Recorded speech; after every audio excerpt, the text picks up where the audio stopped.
बिस्मिल्लाहिर्रहमानिर्रहीम, अस्सलाम वालेकुम। मैं असदुल्ला खान हूँ। इस वक्त ख़बरें चल रही हैं कि काफ लीग और अपोजिशन में एक फार्मूला तय हो गया है। मुस्लिम लीग नून और पीपल्स पार्टी ने काफ लीग को वजारत आला देने पर रजामंदी जाहिर कर दी है और इसका ऐलान किसी भी वक्त हो सकता है। चौधरी बरादरान जो चाहते थे वजारत आला वो उनको मिल गई है। ये ख़बरें सोर्सेज से चल रही हैं और कहा जा रहा है कि एक बड़ा ऐलान कुछ देर में हो सकता है। इस पर कुछ लोगों ने खुशी के शादियाने भी बजाए हैं। कुछ सहाफ़ियों ने ट्वीट्स भी करना शुरू कर दिए हैं कि जी तहरीक इंसाफ के ख़िलाफ़ एक बड़ा धमाका आज होने जा रहा है। मुझे इस बात से गरज नहीं है कि काफ लीग क्या करने जा रही है या काफ लीग को वज़ारत आला मिल रही है या अपोजिशन में एक फार्मूला तय हो गया है। मुझे इस बात से गरज है कि पाकिस्तान में कोई सियासी अखलाकियात बची भी हैं कि नहीं बची हैं। आप ज़रा गौर कीजिए कि काफ लीग जो है वो कैसे जीती थी। काफ लीग आज इन पोजीशंस पे बैठी है, जिन ओहदों पर बैठी है, जो स्पीकरशिप उसके पास है, जो वजारतें वो 5 सीटों पर 2 वफाकी वजारतें लेके बैठे हुए हैं, जो 2 सूबाई वजारतें उनके पास हैं। ये काफ लीग कैसे जीती थी? आप ज़रा 2018 में जाकर तो देखिए, एक मुआहिदा हुआ था, एक सीट एडजस्टमेंट का मुआहिदा हुआ था काफ लीग और पीटीआई के दरमियान। और पीटीआई ने उस मुआहिदे के मुताबिक इन हलकों में जहाँ जहाँ चौधरी बरादरान के साथ एक फार्मूला बना था उन हलकों में अपना उम्मीदवार खड़ा नहीं किया था और पीटीआई के लोगों से दरख्वास्त की थी कि आप यहाँ हमारे काफ लीग के मुश्तरका उम्मीदवार को वोट डालें। और वहाँ पर तहरीक इंसाफ ने काफ लीग को वोट डाला था और काफ लीग जीती थी। अब ये बात खुद चौधरी बरादरान भी तस्लीम करेंगे कि अगर वहाँ पर सीट एडजस्टमेंट का फॉर्मूला ना होता और तहरीक इंसाफ अपना उम्मीदवार वहाँ खड़ा कर देती तो काफ लीग कभी भी जीत नहीं सकती थी। शायद चौधरी बरादरान अपनी सीट चौधरी परवेज लाई शायद अपनी सीट भी नहीं जीत सकते थे अगर वहाँ पर तहरीक इंसाफ के कारकुन उनको वोट ना करते।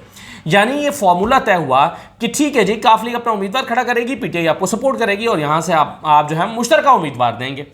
इस फॉर्मूले के नतीजे में काफ लीग ने क्या देना था तहरीक इंसाफ को? काफ लीग ने इसके जवाब में 5 साल तक हुकूमत साजी में उनका साथ देना था। ये कमिटमेंट हुई थी, ये वादा हुआ था काफ लीग की तरफ से कि आप हमें सीट दें, सीट एडजस्टमेंट करें हमारे साथ, आप हमें ये सीट दें और हम आपके साथ 5 साल आपका साल निभाएंगे। तो गोया मेरा मुकदमा यह है कि काफ लीग जो है वो तहरीक इंसाफ से वोट लेकर जीती और आज तहरीक इंसाफ के खिलाफ खड़ी हो गई। तो कमिटमेंट कहाँ गई?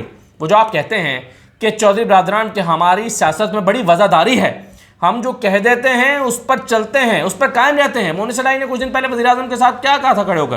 कहा था कि जी हमारा ख़ानदान वादे पूरे करता है, हम ऐसे नहीं करते कि वादा करें और वादा ना निभाएं।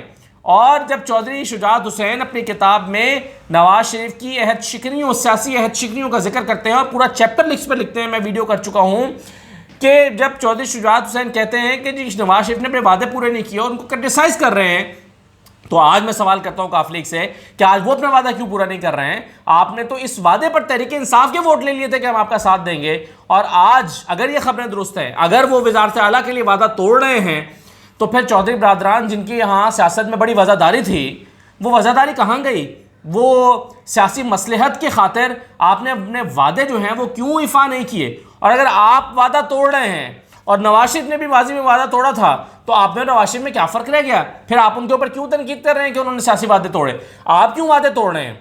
तो ये बड़ी एक अजीब व गरीब सी और हैरानकुन बात है कि तहरीक इंसाफ का मैंडेट लेकर और आप साथ खड़े हो गए हैं जाकर अपोजिशन के किस लिए? जी वजारत उज़्मा के लिए। हालांकि पहले भी जो कुछ आपको मिल चुका है पिछले 4 साल में वो भी आपके अपने वॉल्यूम से ज़्यादा मिल रखा है। और यही कहा था शेख रशीद ने, क्या गलत कहा था? शेख रशीद ने कहा कि आप 5 सीटों वाली पार्टी हैं और ब्लैकमेल करते चले आ रहे हैं और ब्लैकमेल कर रहे हैं। जवाब में मोनी सलाई ने कह दिया जी आप ज़माने तालिब इल्म में जो है वो हमारे बुजुर्गों से पैसे लिया करते थे। अब भाई ये तो इंतहाई छोटेपन की बात है।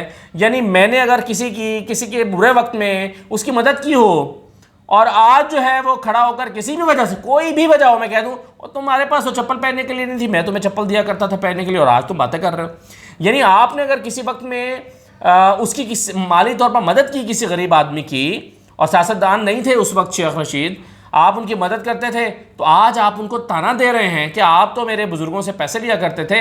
तो मेरा ख्याल है ये इंतहाई छोटेपन का मुजाहरा किया मोनी सलाई ने, ये बहुत ही छोटी हरकत की है उन्होंने।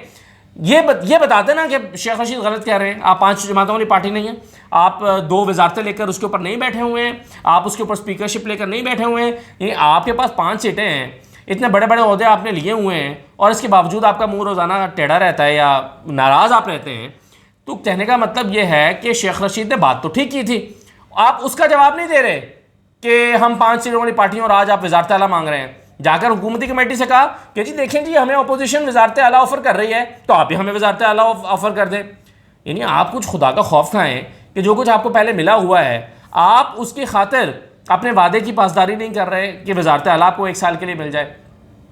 तो ये बड़ी, मैं समझता हूँ कि पाकिस्तानी सियासत में अखलाकियात नाम की कोई चीज़ शायद बाकी नहीं रही, पहले भी नहीं होगी, लेकिन चौधरी बरादरान के हवाले से ये तवक्को की जाती है कि वो जो कह देते हैं फिर उस पर डट जाते हैं और उस पर वो बड़ी वज़ादारी के साथ सियासत करते हैं। ये उनके बारे में मशहूर है, लेकिन यहाँ पर कम अज़ कम वो वज़ादारी का मुज़ाहरा नहीं कर रहे। और अगर ये खबरें दुरुस्त हैं जो इस वक्त टेलीविज़न चैनल्स पर चल रही हैं, जब मैं ये वीडियो रिकॉर्ड कर रहा हूँ और ख़बरें चल रही हैं कि जी आज बड़ा धमाका हो सकता है और नून लीग और पीपल्स पार्टी जो है वो मुत्तफ़िक हो गए हैं उनको वज़ारत आला देने के लिए, और इस पर जो है वो वज़ारत आला जो है के लिए वो राज़ी हो गए और आज चौधरी बरादरान जो है वो ऐलान कर देंगे।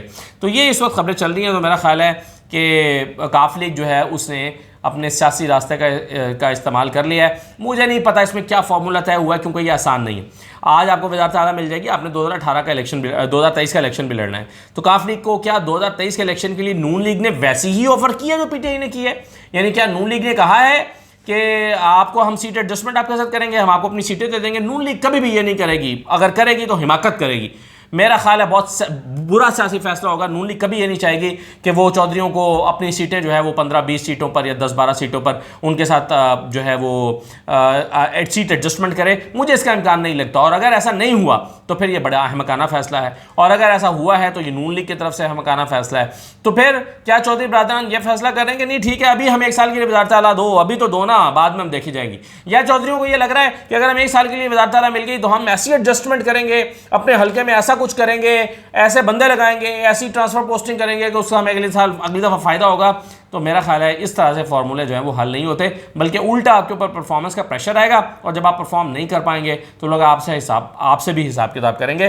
तो ये मेरा ख्याल है कि जो चौधरी बरादरान कर रहे हैं ये बेवफाई है और ये दगाबाजी है। और जो मोनिस सलाई ने उस दिन जो खड़े होकर कहा था, ये उसकी उन्होंने पासदारी नहीं की कि प्राइम मिनिस्टर साहब अपने साथियों से कह दें कि घबराना नहीं है, और आज जो है वो पीठ में छुरा घोंपने जा रहे हैं। तो ये मेरा ख्याल है बड़ी सियासी जो है वो सियासी तौर पर एक बहुत बड़ी जो है वो क्या कहना चाहिए कि धोखेबाजी, इसको मैं कहूँगा कि ये धोखेबाजी होगी। अच्छा, आखिर में जाते जाते मैं आपसे सिर्फ ये कहना चाहूँगा कि 3-4 दिन पहले प्राइम मिनिस्टर इमरान खान ने न्यूट्रल की बात की थी और उन्होंने कहा था न्यूट्रल तो जानवर होता है।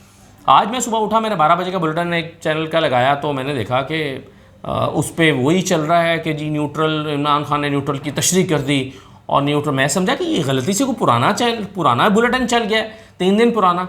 कभी ऐसा होता है कि एक खबर आज हुई है, अगले दिन सारा दिन चल गई है, 2 दिन के बाद दोबारा वही खबर आप रिपीट करना शुरू कर दें? तो ये तब होता है जब आपने एजेंडा सेटिंग करनी होती है, जब आपने किसी के ख़िलाफ़ प्रोपेगेंडा मशीन बनना होता है, प्रोपेगेंडा करना होता है, तो आप जो है वो खबरें, आज सारा दिन मैं देख रहा हूँ ये न्यूट्रल वाली खबर एज इट इज़ परसों, जैसे वज़ीर आज़म इमरान खान ने न्यूट्रल की तशरीह कर दी, जैसे कि आज उन्होंने तशरीह की है।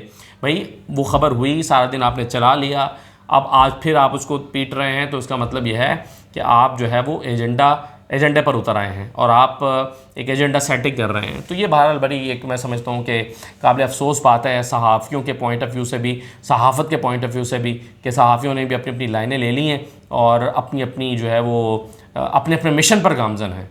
और इस जो सियासतदानों के दरमियान एक कशमकश चल रही है वो तो चल ही रही है, यहाँ पर सहाफ़त में भी एक कशमकश और मुफादात का एक ख्वाब देखे जा रहे हैं और उसी के लिए सब कुछ हो रहा है। बहरहाल चौधरी बरादरान, मैं समझता हूँ कि अपने तारीख़ के में अपनी जो बुज़ुर्गों की तारीख़ थी उसके ऊपर एक स्याह धब्बा लगाने वाले हैं 1 साल की वज़ारत आला लेकर, और अपनी कमिटमेंट को ब्रेक करके, दगाबाजी करके, क्योंकि आपकी कमिटमेंट ये थी कि आप हमें वोट दें, अपना उम्मीदवार खड़ा ना करें, हम आपको 5 साल सपोर्ट करेंगे, और आज आप अपने वादे से मुकर गए हैं। इजाज़त दीजिए, अल्लाह हाफ़िज़।